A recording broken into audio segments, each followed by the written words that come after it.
we sang with a speech about the day. It all happened so quickly. Help! Help! Cried Matilda. Sadly, this is where the story ends.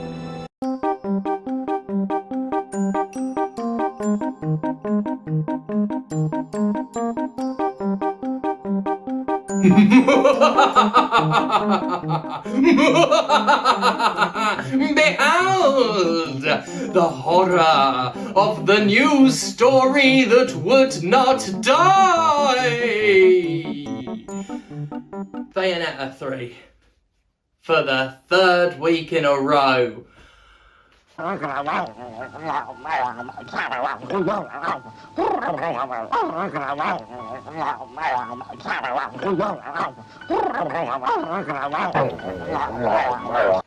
Never mind that I got all dressed up, inflatable scythe that Ponsel Games sent me to celebrate Vampire Survivors coming out.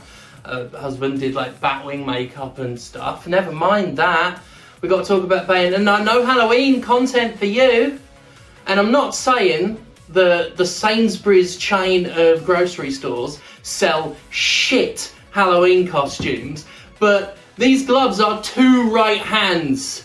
Oh, that wibbly thumb. I've been looking forward to wearing these things for some reason, and they're two right hands. I can't work under these Halloween conditions. But yes, we are talking yet again about Bayonetta 3. I want to apologise for that, but at the same time, the story has just gotten so amazingly absurd that I couldn't talk about anything else. Fucking hell. Just when I think I'm out, a self-destructive liar with a thing for anti-abortion politics pulls me back in. I genuinely thought I was done talking about that big Bayonetta 3 controversy, the ever-shifting argument between former Bayonetta voice actor Hellena Taylor and Platinum Games. Surely, I naively thought 2 weeks in a row on this fucking dumpster fire was enough. Oh, how wrong I bloody was. While I could have shifted gears to talk about something more personally edifying, such as taking all the fresh Silent Hill announcements as an excuse to take a big shit on Konami, I'm instead feeling duty-bound to spend my Halloween focusing not on my favourite horror franchise and my favourite place to take a big shit, but on someone who has, over the course of a few weeks, managed to out herself as a massive fucking shit in her own right. Hellena Taylor's sudden rise to sympathetic prominence and equally sudden fall to near universal revilement has been, quite frankly, fucking stunning to witness. Seriously, she has managed to fall out of everybody's good graces, whether they're a gamer TM or a lefty queer like me. It's just amazing. Yes, like millions of others, I was on her side when she first revealed she'd been replaced as Bayonetta's voice actor, and even after it came out she lied by omission and grossly overstated her underpayment, her situation was still worth examining as part of a wider, important discussion on the fair treatment and overdue respect for voice actors in video games. But holy fuck. The more the world's come to know Hellena Taylor, the fewer people would ever want to side with her on anything. When Taylor urged people to boycott Bayonetta 3 in protest against her allegedly lowball contract offer and subsequent replacement by Jennifer Hale, she asked would-be customers to instead donate the price of the game to charity. On the surface, this is a nice thing, right? Well, this weekend it was reported that among her recommended charities of choice was an anti-abortion organisation, and a particularly disgusting one at that. Not that any so-called pro-life groups could be described as anything other than grotesque. The Kentucky-based non-profit that Hellena Taylor likes so much exists only to shame women, blanketing towns in propaganda designed to guilt-trip and stigmatise potential parents. Or rather, potential non-parents.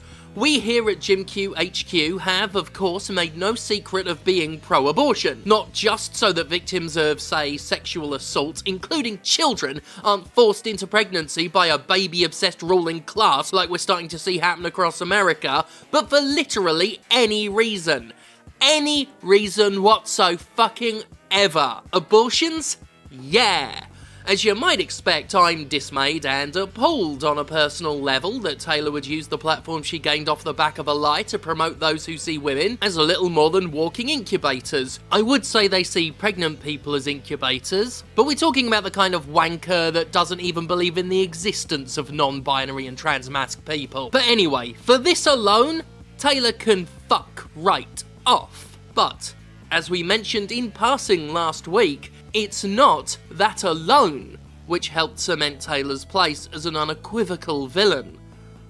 Not by a long shot. By the way, big shout out to Anna Brisbane, the actor who plays Viola in Bayonetta 3, who raised over $5,000 for Trans Lifeline, a cause that's going to become quite relevant in a minute. Seriously, thank you to Anna Brisbane. That's fucking awesome. Right, back to Dickhead. It's been pointed out that Taylor's social media interests trend towards the bigoted. In particular, she is fond of gender-critical figures, those who used to call themselves trans-excluding radical feminists before everyone realised that TERFs were scumbags, and so the TERFs pretended their own label was a slur in an effort to rebrand. A tactic some of them are even trying with the term gender-critical now. Gender criticals are, in essence, utter fucking fascists who use trans people as a launching pad for all manner of oppressive politics, up to and including anti-abortion efforts, all while claiming they're left-wing and progressive. Despite such claims, the gender-critical movement receives funding from right-wing Christian groups such as the Heritage Foundation. In the US and UK, they work closely with members of the GOP and the Conservative Party. The movement's leaders have advocated for the literal decimation of trans people, such as yours truly, while instigating harassment campaigns and lobbying lawmakers to strip us of our human rights. For years, people, including myself, have been attacked, defamed and terrorised by the people Taylor's associating herself with. I am speaking to you right now from personal experience of dealing with these monsters. She seems to be a fan of right-wing evangelicals in general, and is a Blue Lives Matter supporter, just in case you were worried her problematic interests didn't include any racism. Once, Taylor was directly asked if Bayonetta would say trans rights, and gave a non-committal answer worthy of side-eyeing even before we learned what her politics were, but within that additional context, now reads like a typically cowardly, gender-critical argument that desperately tries to appear quote-unquote reasonable while being littered with dog whistles.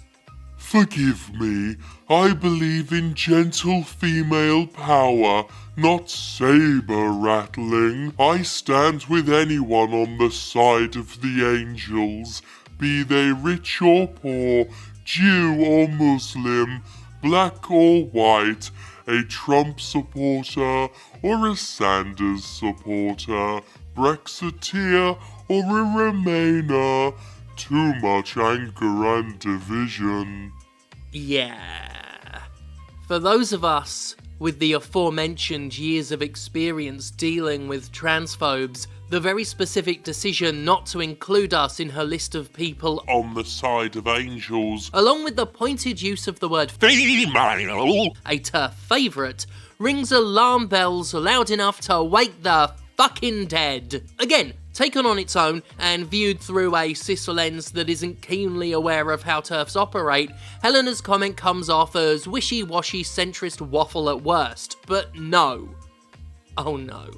She's wearing her opinion on her damn sleeve to anybody with even the slightest bit of knowledge of the people she likes. Now, the hardcore gamer TM crowd isn't much known for its progressivism. Transphobia in particular is absolutely fucking rife among the community, as we've seen whenever a trans character has been included in a video game, or a trans person has a literal fucking opinion about anything. Hell, a bunch of salty gamer boys modded out the bestiary entry I wrote for Vampire Survivors confirming Giovanna was trans within an hour of the game's launch. Such is their terror at any gender-flavoured diversity.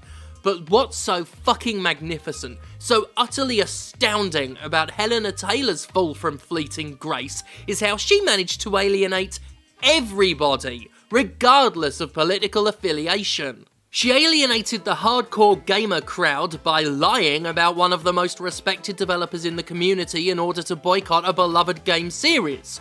She alienated the left-leaning critics of the game industry by holding politically monstrous views. In doing so, she has managed to tank her reputation and utterly torpedo all the sympathy she earned over the space of a few weeks, going from relative obscurity to champion of actor rights, to object of thorough scorn in a public relations rollercoaster. If it wasn't for the fact that her behaviour has thoroughly poisoned the current discussion about voice actors in the game industry, it would be a jaw-dropping comedy. I mean, it's still pretty funny just how comprehensively she fucked up, but damn, in making this all about her, she really did screw it for anybody trying to get the issue of voice actor compensation taken seriously, and she might have damaged genuine efforts to seek better benefits for performers for quite some time to come. I hope not, but the subject will have a damn long shadow cast over it by this entire circus. And that is sad. Throughout this entire debacle, I've wanted to fix the focus on the fact that voice actors don't get enough respect, that their union needs to negotiate better benefits, and that if they were treated like performers in literally any other medium,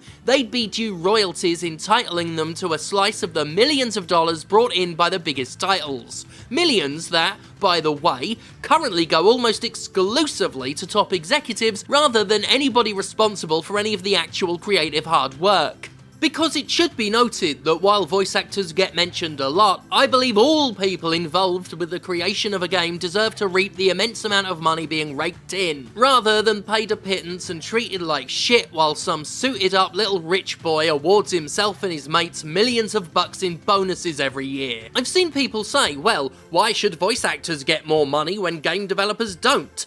That's the wrong damn question, because it supposes it's an either-or scenario.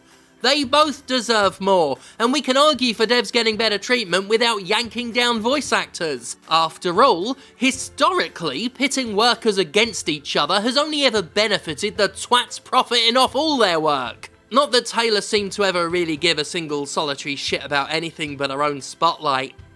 And that, she most certainly has.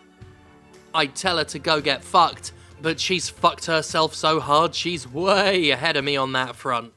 Trans, and might I add, rights. Now, Hellena Taylor might think that that statement is saber-rattling. Indeed, you get many people pushing back against that, usually with the tired old shit line of, what rights don't trans people have? Exactly.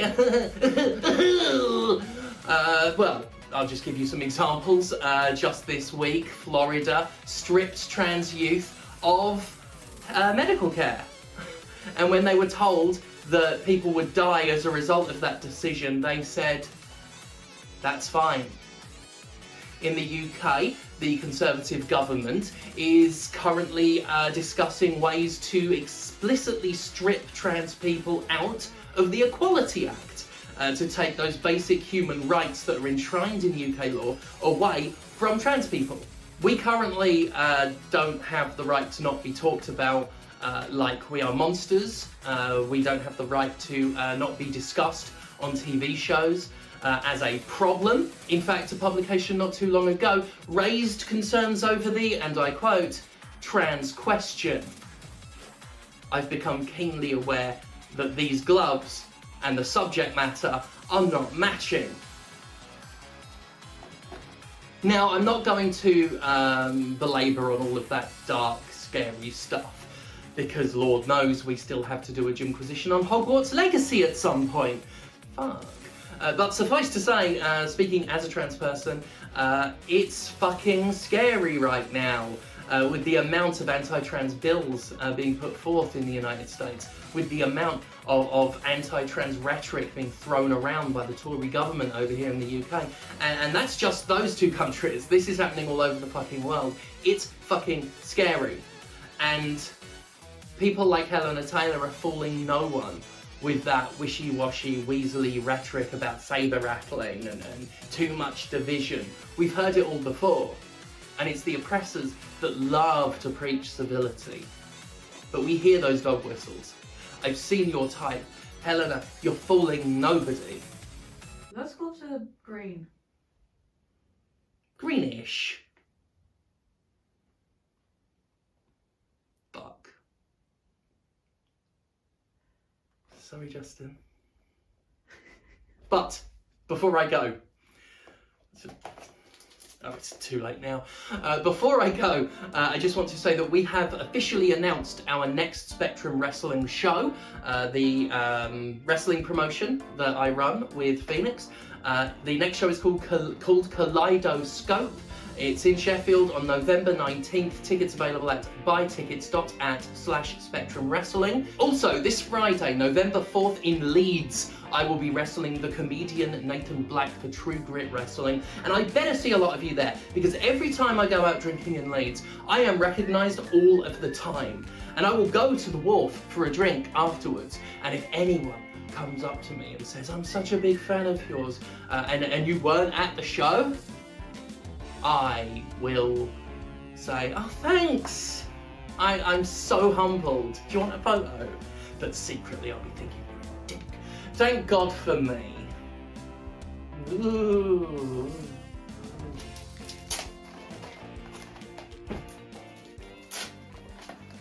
They were a waste of 50p. Everything that they wanted into it, and we are now looking at a planet cracker, maybe this double-handed choke slam bomb. Oh, that was a beautiful deception. More slaps, a spinning, roaring slap there from Priscilla, and a spinning wheel kick there from Commander Sterling. Great height, great accuracy from that. I mean, look, both of these competitors can be incredibly proud of this match. Oh my goodness. And we are up for a suplex, holding big vertical suplex. That's a big old ride that Priscilla's just taken there. And you were exactly right. Well, bringing out all the tricks tonight. Absolutely, both people in this match could be incredibly proud of what they've put on here. And we're going to get into the deep waters here. We're going to get into the real big moves here, and we're going to see who can take the most pain and who can inflict the most pain. And here we go, Commander Sterling up on the second rope. Oh. Vader bomb elbow coming out of the corner there. That could be everything for this match. Oh. And just a 2 count, and you got to wonder there if Commander Sterling had put their weight down a little bit more, covered the shoulders, they might have had that 3 count there. But again, as you get deeper into these matches, it's harder and harder to execute those pins like you want to, like you know that you should do. And it looks like we're setting up again. Oh goodness. I mean, look, no matter how this match goes, ooh, both of these competitors, like, no matter who wins, everyone wins by getting to see these two battle it out tonight. Yeah, absolutely, and this has been a great contest, a real great contest here, and we're looking at what could be a really great powerbomb thrown across the ring, and there's some weight that's come down with that. Priscilla getting right under and leveraging that advantage.